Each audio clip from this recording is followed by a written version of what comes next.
তো আলহামদুলিল্লাহ ভিসা পেয়েছি। দেন আমরা স্পাউস অ্যান্ড বেবির জন্য অ্যাপ্লাই করলাম। কিছুদিন আগে আমার স্পাউসের ভিসাও চলে এসেছে।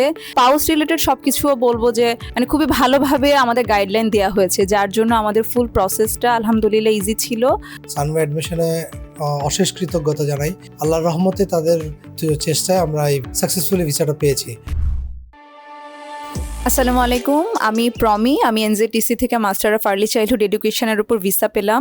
প্রথমে যখন এসেছি সানওয়েতে, তো তখন আসলে আমি একটু কনফিউজড ছিলাম, কারণ আমি অ্যানথ্রোপোলজির ওপর আন্ডারগ্র্যাড অ্যান্ড পোস্ট গ্রাজুয়েট করেছি ঢাকা ইউনিভার্সিটি থেকে। তো আমার আসলে কোন সাবজেক্টটা চুজ করলে আমার জন্য ভালো হবে, আমার ফিউচারের জন্য ভালো হবে, এটা আসলে আমি ফার্স্টে বুঝতে পারছিলাম না। দেন আসাদ ভাই ফার্স্ট মিটিংয়েই খুব সুন্দর করে বুঝিয়ে দিয়েছে যে আমার জন্য কোন সাবজেক্টটা চুজ করলে ভালো হবে। দেন তো আমরা বাসায় যে ডিসাইড করলাম, তারপর আমি আর্লি চাইল্ডহুড এডুকেশন চুজ করলাম। অ্যান্ড ভিসার কথা যদি বলতে হয়, প্রসেসটা আসলে মোটামুটি স্মুথ ছিল।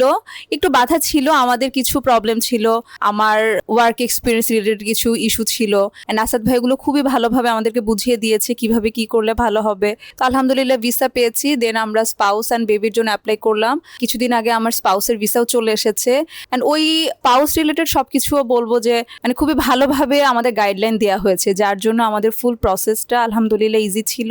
তো এখন স্পাউস রিলেটেড কিছু কথা বলার জন্য তাহলে আমি আমার হাজবেন্ড আবিদকে দিচ্ছি। আসসালামু আলাইকুম। সানওয়ে অ্যাডমিশনে আমরা প্রায় অনেকদিন আগের থেকে কাজ করা শুরু করছি এবং পাশাপাশি সানওয়ে অ্যাডমিশনে অশেষ কৃতজ্ঞতা জানাই। আল্লাহর রহমতে তাদের চেষ্টা এবং আমাদের চেষ্টায় আমরা এই ভিসাটা সাকসেসফুলি ভিসাটা পেয়েছি।